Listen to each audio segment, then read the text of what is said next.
I was just thinking, well,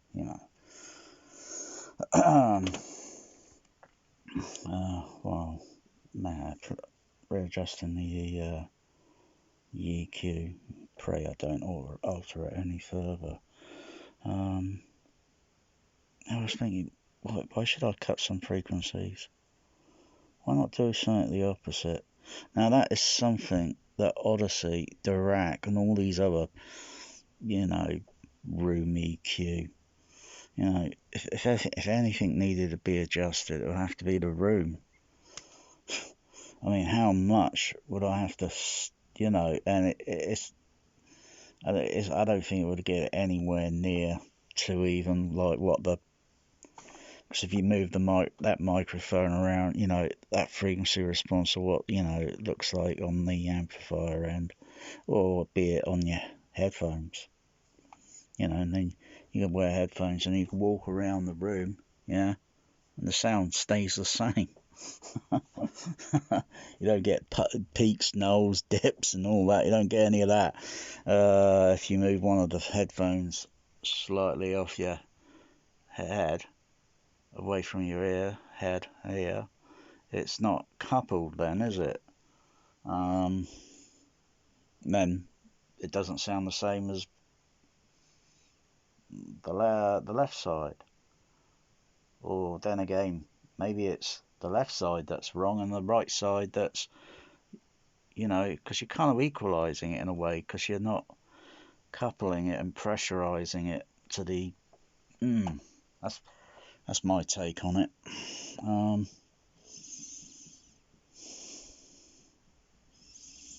But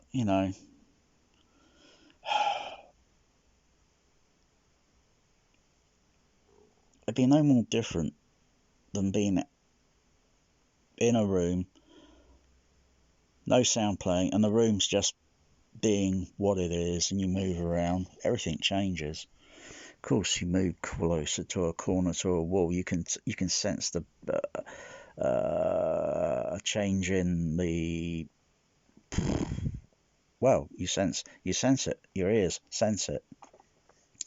If you were wearing ear defenders and blindfolded, could you sense that you're near a wall? That'd be an interesting blind listening test. There's lots of things that, where we can sense. You sense pressure change. I was thinking, like all these Odysseys and Diracs, too much goddamn hype about that bloody stuff. I don't even use Odyssey, because often what it does, it turns out to sound like flipping out. That's worse than what it was, or rather, it's made it worse, not better. It's just made it worse, especially with the amount of frequencies that are cut. And when I did one test a while back, and I was playing the sound over the screen channels, I think I still got the odd that's still programmed in. I don't think I redid it, but it made havoc with the center channel. It made it sound like it was resonating and harmonicking, or resonating.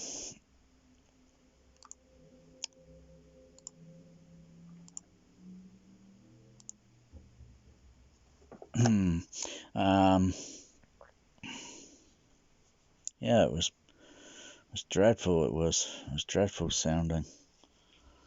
As if it had a sort of delay on it. It sounded like my center channel was being played through a hollow tube. Very large sort of hollow. It was doing my head in. I was thinking, what the bloody hell has this Odyssey done? And then you go, I check the frequency response. What frequencies, and looking at it and think, oh yeah, I could see where the problem is there. with because I'm running two-way active DSP crossover. Yeah, Odyssey, it can't think. Yeah, it can't really tell. It doesn't know what I'm running here. Anyway, I don't want to talk about the bloody thing. It's just a waste of time. But yeah, I was just thinking, oh, well, hang on, let me try something different. Let me try something different. Now that's something that these auto EQs can't do. They can't think.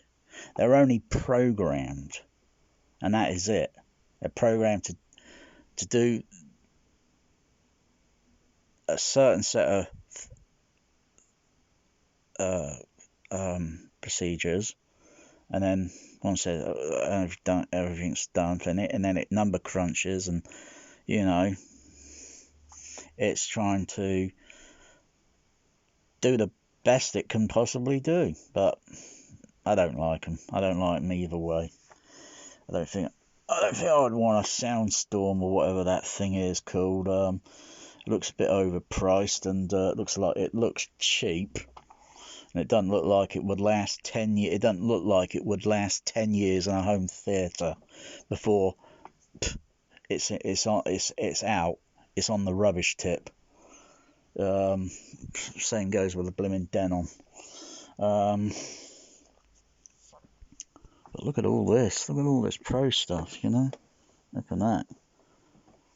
Still talked about today, but I'll tell you, cinemas are still using a CP200. You got to know what cinemas that have them. Yeah, and some might even be geared up with an SDDS because they've still got, a traditional a traditional dual projector 3570. But no one's going to be talking about a bloody Denon or these bloody Soundstorm or whatever the bloody junk is called in 10 years' time. Because mark my words, it wouldn't last 10 years. We're getting up to 10 years for a CP850.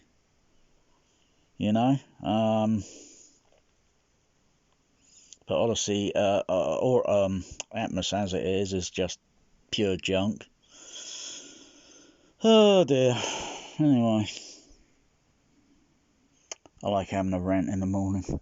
But then, yeah, like I say, if I wanted to just change suddenly, none of these auto EQs have got a soul, yeah, that has feelings.